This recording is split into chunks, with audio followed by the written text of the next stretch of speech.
In this video, I'm going to be going over how to buy goalie gear that actually fits you and allows you to move in this comfortable. So the first thing I'm going to say about this is the ideal situation is that you can go to a store and a recognized store can help you out or get you fitted.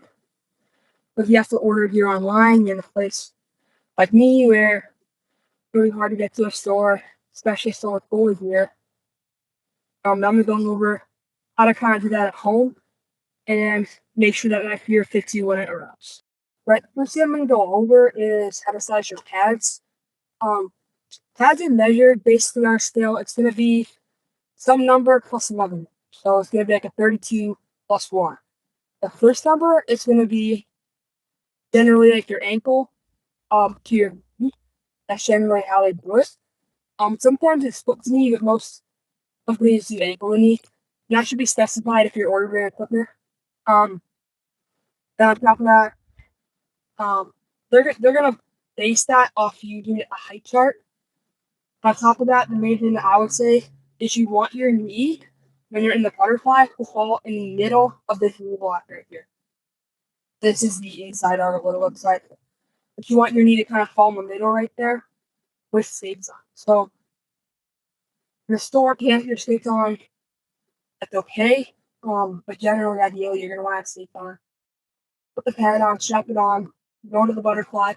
Your knee should be in the middle of the sleep block of it. And then other than that, that's not kind of determine that first sizing measurement. So in the 32 plus 1, that's going to basically be a 30. After that, if you want your pad to be a little bit taller, you're going to have a hard time selling your butterfly, you might want to look for a little bit higher thigh rise, which is that second number, which makes the pad a little bit taller. So like this pad right here has extra half inch, I believe that it's going to be a half inch taller than what it would want. It does not affect anything involving the knee and any of the strap that you have.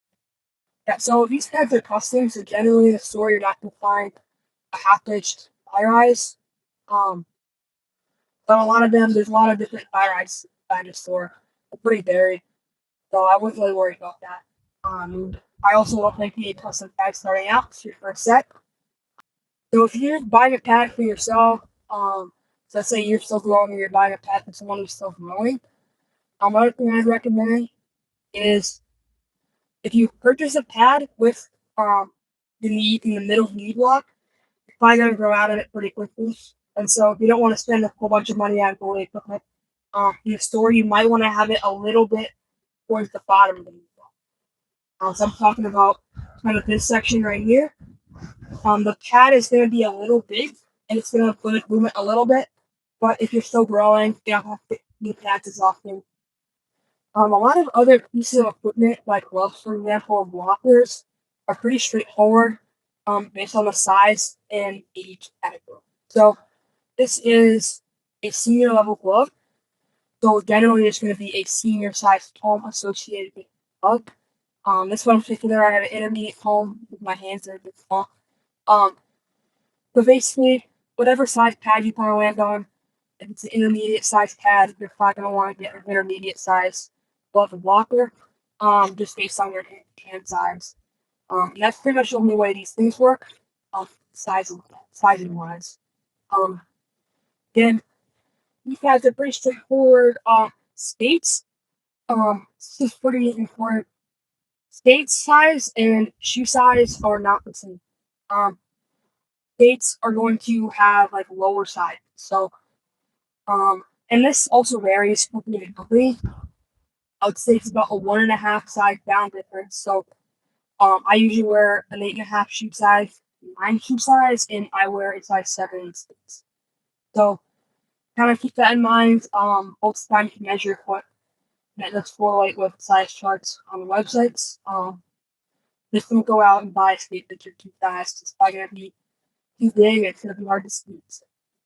Pants. I said this in the previous video when I was just explaining all the equipment. But you want to make sure that you have enough room between your pad and this bottom part of your pant here for movement. Too big of pants can definitely make it difficult to move. So that's the first thing I would worry about. And then pants and chest protectors are all basically a small, medium, large kind of scale, and they're going to be based on height. So they are going to be pretty straightforward generally, but ideally you can get to the store and try them on with the pads, see how it feels. But definitely in between sizes, that can be really, really helpful. Um, because you do want mobility, but you also want to make sure it covers enough, protects you enough. Um, um, these are senior pants. These are mediums. Um, again, they're not giant leggings. So again, I just like to have more mobility. Um, so it is kind of what you value and how you feel, but always make protection important.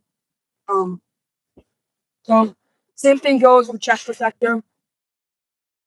There are some chest protectors. I know Warrior makes one that you get shorter arms. So that's a problem for you. That's also an option. There should be measuring guides and stuff like that. It's in the company. Overfitting for chest protector. Just make sure you can move around, but also you want to make sure that this bottom part covers your entire stomach. Because you don't want any openings there. You don't want to get hit. That definitely be a stinger. So just make sure that you can completely cover your equipment. Same time, oval and not too big is the helmet. The main thing I'll say for the helmet is you do not want this to be too um you want it to be snug to your head, not uncomfortable, but if it's too loose, and you hit your head pretty hard, um, you definitely get concussion to things like that. It's not the safest thing to do, and you want to prioritize again safety and protection. So just make sure your helmet's nice and snug, also not too uncomfortable. Again, there are strap helmets to adjust it as well. You don't feel like there's a golden store, just small, medium, large. There's still half sizes. You can adjust these. Make sure to play around with it. If you have the ability to get to the store, if you don't, it'll be some big loads like this up to your head and stuff like that. And there's pretty good adjustment for them. So just make sure your helmet's nice and stiff. So now you should know all your equipment should fit.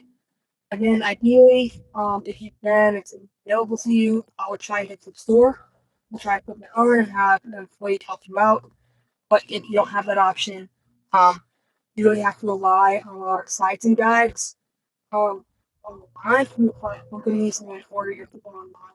Yeah, that's how you decide for equipment from home if you have to.